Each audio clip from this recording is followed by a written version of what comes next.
자, 이번 시간에는 이 기기에서 많이 다루는 이 전기자 반작용에 대해서 설명을 해보겠습니다. 자, 전기자 반작용은 발전기일 때도 나타나고 모터일 때도 나타납니다. 근데 회전기에서 나타나는 거죠.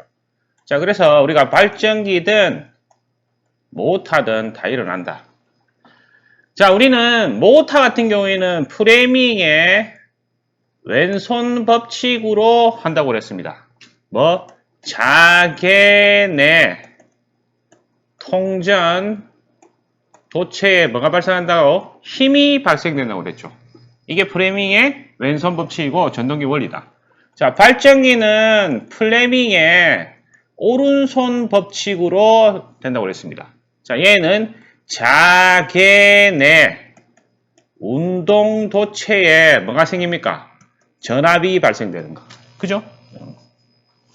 자, 그래서 발전기든 전동기든 구조적인 거는 똑같습니다. 자, 그래서 일례를 들어서 자, 발전기든 전동기든 자, 우리가 이렇게 평등 자개를 주는 게 먼저 있어야 됩니다. 발전기든 모터든. 왜? 자개내 뭐 이게 되니까. 자개내. 그죠? 그래서 평등 자개. 여기가 N극, S극. 뭐 전자석을 하겠죠. 이렇게 고리를 감아서 전류 방향에 따라 자극을 가지는 전자석이 될 겁니다. 자, 여기에 자, 지금은 전기자에 영향을 안 받으니까 이렇게 평등 자개인데 만약에 여기에 이제 전기자가 있다. 자, 그러면 발전기는 이 자체에서 전압을 만들어서 전류가 흐를 것이고 전동기는 외부에서 전원을 줍니다. 그죠? 그죠? 자, 이렇게 전기자의 의한 전류가 여기 직선각체죠. 그러면 암페어의 오르나사 법칙에 의해서 이렇게 자기력선이 생깁니다. 자, 그러면 전기자 전류가 없을 때는 이렇게 N에서 S로 하는 평등 자개만 있는데 전기자 전류가 흐르면 이 빨간색의 자기력선이 생기죠. 자, 그래서 이 전기자 전류에 한 자기력선하고 계자극에 나온 자기력선이 서로 합성해서 이 공극 여기에 자개가 전기자 전류가 없을 때는 평등 자개가 있는데 전기자 전류에 대한 자기력선 생기면 이렇게 왜곡이 된다. 이렇게 평등 자개가 이렇게 빨간색 왜곡이 된다. 자, 이런 것을 전기자 반작용이라고 합니다. 자, 말로 나타내면 자, 이런 거죠. 전기자 반작용이라는 것은 전기자 전류에 의한 자속이 어디에?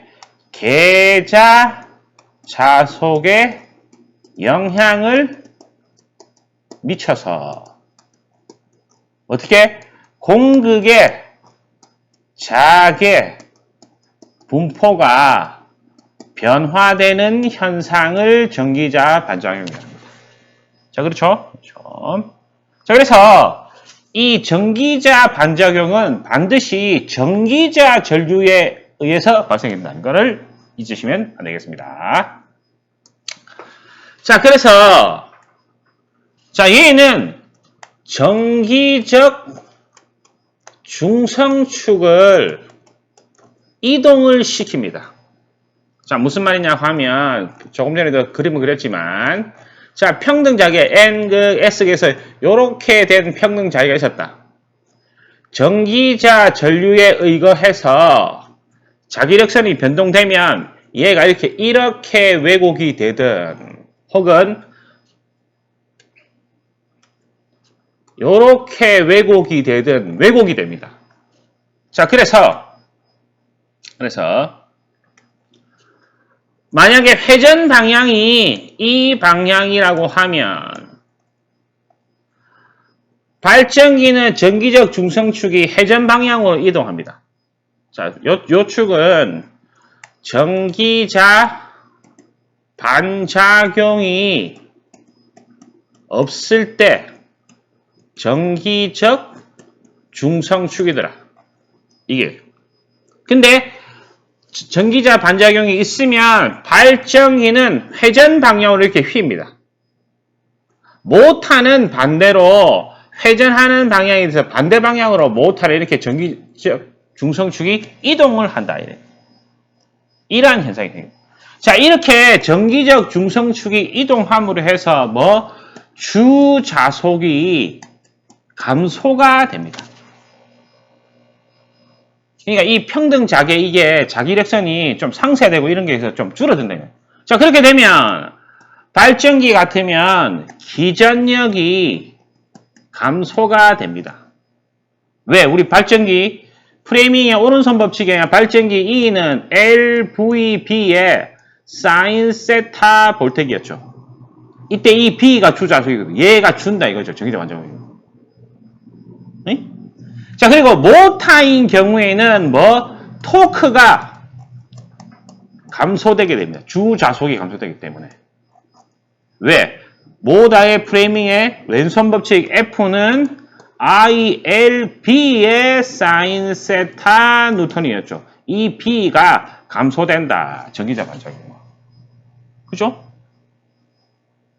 자, 그래서 DC일 때는, 지금 DC인데, 요때는 대책이 있어야 되겠죠. 전기자 반작용을 없애야 된다. 자, 그러면 얘가 전기자 전류에 의한 자객에 따라서 중성축이 바뀌어졌으니 이 바뀐 만큼 반대 전류를 주면 그 자기력선이 상쇄가 될 겁니다. 다시 전기력선이 중성축으로 이동을 하겠죠. 자, 그래서 대책으로는 이 전기자 반작용을 없애기 위해서 또 다른 권선을 감습니다. 뭐?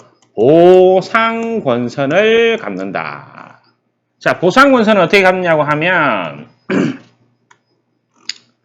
자, 얘가 계좌죠. 아, 이렇게 그립시다. 이렇게 하면 헷갈리니까 전기자를 원으로 그립시다. 자, 이 계좌가 이렇게 있을 때 얘 계좌입니다. N극, S극. 여기가 전기자. 얘가 전기자이더라. 자, 그러면 DC이기 때문에 여기가 플러스 선이 있을 거고 마이너스 선이 있겠죠. 그죠? 자, 그러면 얘 플러스를 먼저 계좌극에 감습니다. 그림이 뭐뭐시하지만 그리고 다시 전기자로 가서 다시 이쪽으로 와서 계좌 권선을 감습니다. 이런 식으로 해서 얘를 마이너스에 연결하는 거죠. 자, 얘가 보상권선이더라. 자, 보상권선을 어떻게 설치하느냐도 시험에 자주 나옵니다.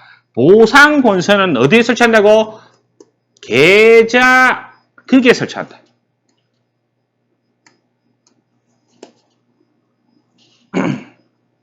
반드시 보상권선은 계좌극에 설치를 합니다. 그림에서 마치 계좌극에. 그 다음에 얘는 지금 보시면 계좌극에 권선을 했다가 전기자로 가죠. 이때 직렬로 될 때. 어떻게? 전기자와 직렬로 갖는다. 그런데 중요한 것은 그 전류 방향은 반대 방향으로 걸어야 한다. 자, 그렇게 해야 이 중성축이 이동한 만큼 반대 전류로 상쇄해서 원위치로 돌아갈 테니까. 그죠?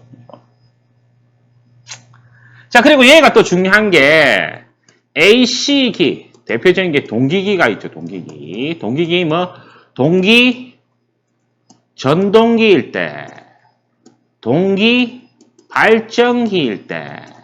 자, 발전기일 때와 전동기일 때, 교류일 때는 부하의 종류에 따라서 전기자 반작용이 달라집니다. 자, 부하가 R, L, C가 되어 있다 치고 발전기가 연결됐을 때 혹은 모터가 연결되어졌을 때 전기자 반작용 현상이 다르더라. 자, 발전기일 때 부하가 R이더라. 그러면 교차 자화 작용을 합니다. 그 말은 이 평등 자계와 전기자 전류가 그 자기력선이 서로 교차된다. 모터일 때도 교차 자화 작용합니다. 근데 발전기일 때 부하가 L이면 주자속이 줍니다. 감자 자화 작용한다. 주자속이 줄더라. 발전기일 때 부하가 C이면 주자속이 커집니다. 증자자화한다. 모터일 때 L이면 얘 증자자화합니다. 모터일 때 C이면 감자자화한다. 보시면 발전기 때와 모타일 때 저항일 때는 똑같지만 L과 C일 때는 상호 반대작용을 하죠. 주자속이 증가되거나 감소되거나 반대작용을 합니다. 자, 그래서 우리가 저 발전기라든지 전동기 해석을 할 때 이 전기자 반작용은 많은 것에 검토가 되어야 됩니다. 자, 오늘 내용은 여기까지 하겠습니다.